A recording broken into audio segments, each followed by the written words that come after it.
बच्चों मैं आपका स्वागत करता हूं विद्या गुरुकुल के इस प्लेटफॉर्म पर। आज हम करने वाले अपनी थ्योरम 6.2। 6.2 क्या कहते हैं कि आपके पास एक ट्रायंगल है, यह है त्रिभुज आपके पास ABC। इसमें ये होता है अगर आप एक लाइन खींच दो, क्या खींच दो लाइन, और वो लाइन है वो दो भुजाओं को काट दे, कोई भी दो को काट सकते हो, इन दोनों को भी काट सकते हो, इन दोनों को भी, इन दोनों को। यहाँ से काटते तो ज़्यादा आसान दिखता है अपने को, इसलिए इन दोनों को काट देते हैं। ठीक, तो मैंने लाइन खींच दी जो इन दोनों को काट रही है। ठीक, ये बात समझ जाएगी। यहाँ पे मान लो ये P पर काट रही है, यहाँ पे ये Q पर काट रही है, और किताब में लिखा है ये DE पर लिखा है, तो हमने DE मान लेते हैं ताकि तुम्हें किताब से भी आसानी हो, है ना। यहाँ पे D पर काट रही है, यहाँ पे E पर काट रही है, इसने ये कहा। ठीक है, मर्जी है, तुम अपना भी मान सकते हो और किताब वाला भी। मैंने किताब वाला लिखा, क्यों? क्योंकि किताब में तुम्हें समझने में आसानी हो। ये बात समझ आ गई। ये बोल रहा है जब मैं ये लाइन खींचता हूँ ना जो इन दोनों को काट रही हो, तो ये क्या करती है, ये मुझे दिया गया है, ये गिवन है। क्या गिवन है कि जब मैं ये लाइन खींचता हूं तो ये AD का और DB का जो रेशियो होता है वही रेशियो AE और EC का होता है। क्या दिया गया मुझे? गिवन क्या है? गिवन दैट, गिवन क्या अपने को कि जो AD का रेशियो, AD और DB का रेशियो है वही रेशियो किसका है? AE और EC का है। ये बात दिया हुआ मुझे, बोला है इसने। देखो, यदि एक रेखा यानी एक लाइन खींचो वो त्रिभुज की दो भुजाओं को काटे तो एक ही अनुपात में विभाजित होती है। क्या होती है? एक ही अनुपात में विभाजित होती है। अब मुझे क्या प्रूफ करना है कि ये जो मैंने लाइन खींची है ना DE वो पैरेलल है BC। पहले क्या था?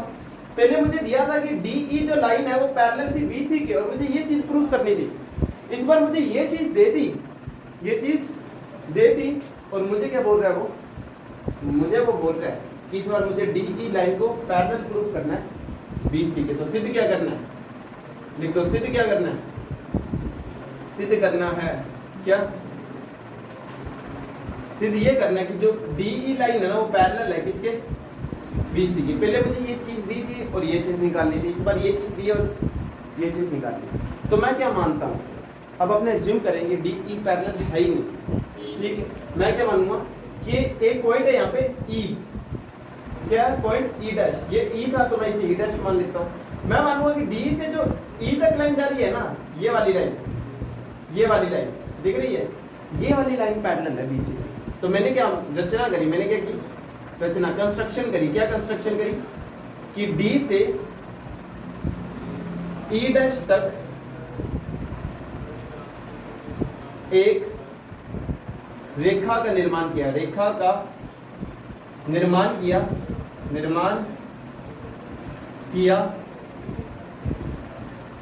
तथा माना, और क्या माना? ये माना कि जो DE डैश लाइन है ना, मेरी DE डैश लाइन है वो पैरेलल है किसके? BC की। और मैंने अभी 6.1 थ्योरम पढ़ी थी, 6.1 थ्योरम पढ़ी थी, और 6.1 थ्योरम का एक और नाम होता है, एक होता है थेल्स थ्योरम और एक होता है बेसिक प्रोपोर्शनैलिटी थ्योरम, यानी BPT कहते हैं। ये मैंने तुम्हें पहले बता दिया। तो थेल्स थ्योरम से मैं क्या कह सकता हूँ यहाँ पे? थेल्स थ्योरम से मैं क्या कह सकता हूँ, क्योंकि ये पैरेलल है, ये दोनों क्या थी? सॉरी, बराबर का निशान लगा दिया, पैरेलल थी क्योंकि, और पैरेलल अगर दो लाइनें पैरेलल होती है, ये वाली और ये वाली लाइन पैरेलल होती है, तो AD का और DB का जो रेशियो है, AD और DB का रेशियो है, वही रेशियो किसका होगा? AE डैश और E डैश C का। ठीक है, तो तुम बोलोगे वही रेशियो किसका रहने वाला है? AE डैश और E डैश C का। ये बात तुम्हारे पास आ गई। अब इसे तुम मान लो इक्वेशन फर्स्ट, इसे तुम मान लो इक्वेशन सेकंड। इक्वेशन फर्स्ट में मुझे दिया था कि AD है और DB का जो रेशियो वो AE और EC के बराबर है। यहाँ पे मुझे दिया कि AD और DB का जो रेशियो वो AE डैश और ED के बराबर है, तो ये दोनों बराबर है ना। तो मैं क्या लिखूं? इक्वेशन 1 व 2 से ठीक क्या बोल सकते हो तुम कि अगर AD और DB है, यहाँ पे AE और EC के बराबर है, तो यहाँ पे AD और DB किसके बराबर थी? AE डैश और E डैश E की। तो ये दोनों आपस में भी तो बराबर होंगे या नहीं होंगे? ठीक है, तो ये दोनों मैं आपस में बराबर कर दिए। अब मैंने ये आपस में बराबर किए, तो अब मैं इसे उल्टा करता हूँ। क्या करता हूँ? उल्टा करता हूँ। तो लिखोगे रेसिप्रोकल करने पर, क्या करने पर?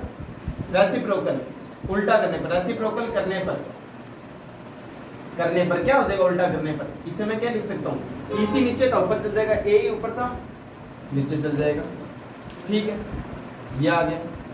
ई डैश सी नीचे था ऊपर चल जाएगा, और ए ई डैश नीचे था ऊपर था नीचे चल जाएगा, तो ये चीज बन गई मेरी। अब मैं क्या करूँगा, दोनों पक्ष में क्या करने वाला हूँ, एक घटाने वाला हूँ, क्या करने वाला हूँ, ठीक है। तो दोनों पक्षों में, दोनों साइड्स, दोनों पक्षों में से एक घटाने पर, ठीक है,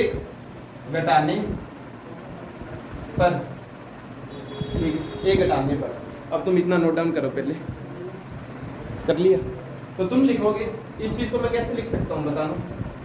अगर मैं दोनों पक्षों में से एक घटाता हूँ तो मैं लिख सकता हूँ कि ई सी अपॉन में ए ई -1 बराबर किसके होगा, ई डैश सी अपॉन में ए ई डैश माइनस। ये चीज लिख सकता हूँ मैं, नहीं लिख सकता, लिख सकता हूँ, ठीक है। अब समझना, ये ए मैं यहाँ पे एल्शियम लूंगा तो जिसके नीचे कुछ ना हो गया होता है एक होता है, जिसके नीचे कुछ ना हो गया होता है एक होता है, तो एक आ गया। ए और एक का रेशियो एल्शियम क्या होगा, ए ही होगा या नहीं है, ए ही होगा। ई सी का तो ई सी आ जाएगा। अब ए के बारे में ए ही पर आएगा, ऊपर वाले को ए से गुना कर दो, क्या आ जाएगा, ए। सेम ई डैश सी अपॉन में ए ई डैश, ये आ जाएगा क्या, यहाँ पे भी आ जाएगा ए ई डैश, ये बात आ गई। देखो यहाँ पे ध्यान से देखना, ई सी में से ये देखना, ई सी में से ये बोल रहा है ए ई घटा दो, ई सी में से क्या घटा दो, ए ई घटा दो, क्या है 2 मिनट। तो यहाँ पे ना थोड़ा करेक्शन कर लेना, यहाँ पे एक घटाने की जगह एक जोड़ेंगे अपने, क्योंकि अगर माइनस करता हूँ इसी में से, अगर मैं ए ही माइनस करता हूँ तो कोई फायदा ही नहीं है। अगर मैं इतनी में से ये ए ही माइनस करता हूँ तो कोई फायदा है क्या, नहीं है। तो मैं यहाँ पे प्लस करता हूँ, प्लस लगा लेना है, यहाँ प्लस करूँगा तो ये भी क्या हो जाएगा, प्लस हो जाएगा, तो प्लस कर दो, इसे कर दिया। अब देखो ये बोल रहा है इसी में ए ही प्लस करना है, अगर मैं इसी में ए ही प्लस करता हूं तो ये क्या बन जाएगा, ए सी बन जाएगा, तो मैं लिख दूंगा ए सी अपॉन में ए, ठीक है।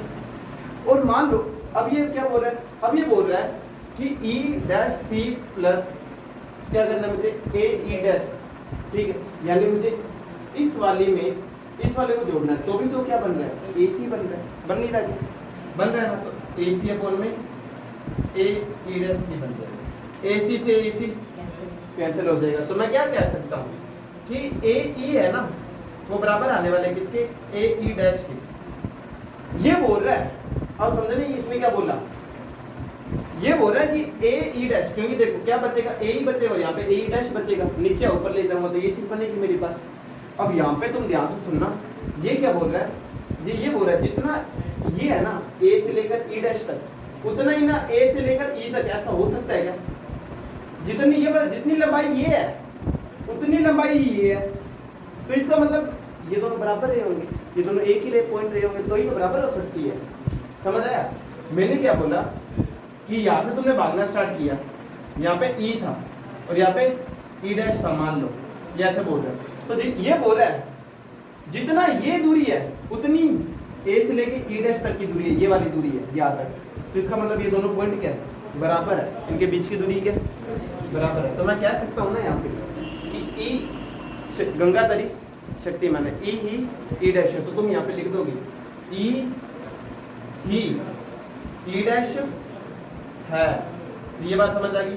और जब ये दोनों सेम है तो इसका मतलब क्या, क्योंकि मैंने ये शुरुआत में माना था कि जो मैं लाइन डी से ई डैश तक खींच रहा हूँ वो पैरेलल है, तो क्योंकि अब तो ये दोनों सेम है तो इसका मतलब डी से जो मैं लाइन ई तक खींच रहा हूँ ना वो भी पैरेलल है, तो तुम लिख दोगे, क्योंकि मैंने शुरुआत में ये माना था, ये लाइन तुम अभी लिखोगे, क्योंकि मैंने ये माना था कि डी से ई डैश तक खींची गई लाइन बी सी के पैरेलल है, और ई डैश और ई एक ही बिंदु है, संपाती है, संपाती यानी जो एक ही बिंदु हो, एक ही पॉइंट हो, ठीक है, एक ही पॉइंट है, कोइंसिडेंट है, तो इसका मतलब क्या होगा, डी ई भी पैरेलल होगी किसके, बी सी के, तो डी ई भी पैरेलल किसके आ गई, बी सी की। ये कुछ चीज़ प्रूफ करनी है, बात समझ आएगी क्या की है, वापस से बता देता हूँ।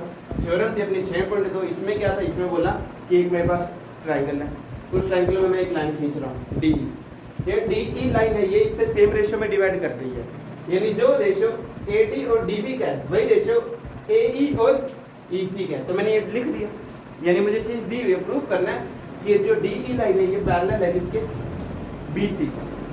ये बात समझ आ गई। तो मैंने क्या किया, मैंने एक बार मान लिया कि ये डी ई लाइन पैरेलल नहीं है बी सी के, ठीक है, मैंने मान लिया पैरेलल नहीं है, बल्कि एक दूसरी लाइन है डी से लेकर ई डैश तक की, वो पैरेलल है इसके। अगर वो पैरेलल होगी तो मैंने तो थेल्स थ्योरम पढ़ी थी भाई कि अगर ये line A E dash line B C के पैरेलल है तो मैं कह सकता हूँ ना जो ए डी और डी बी का रेशियो है वही रेशियो ए ई डैश और ई डैश सी का होगा, ये बात कह सकता हूँ, यहाँ पे लिखी थी मैंने, ठीक है। और जब मैंने ये बात लिख दी तो यहाँ पे मुझे दिख रहा है कि ए डी और डी बी का जो रेशियो है वो ए ई और ई सी के बराबर, यहाँ पे दिख रहा था ए डी और डी बी का जो रेशियो है वो इसके बराबर, तो यानी ये दोनों भी बराबर है, तो मैंने इन दोनों को बराबर कर दिया। फिर इनका उल्टा कर दिया, उल्टा करने के बाद में मैंने एक जोड़ दिया, क्या जोड़ दिया, क्योंकि मुझे यहाँ पे दिखा अगर मैं ई सी में ए ही जोड़ दूं तो मुझे पूरी लाइन मिल जाएगी।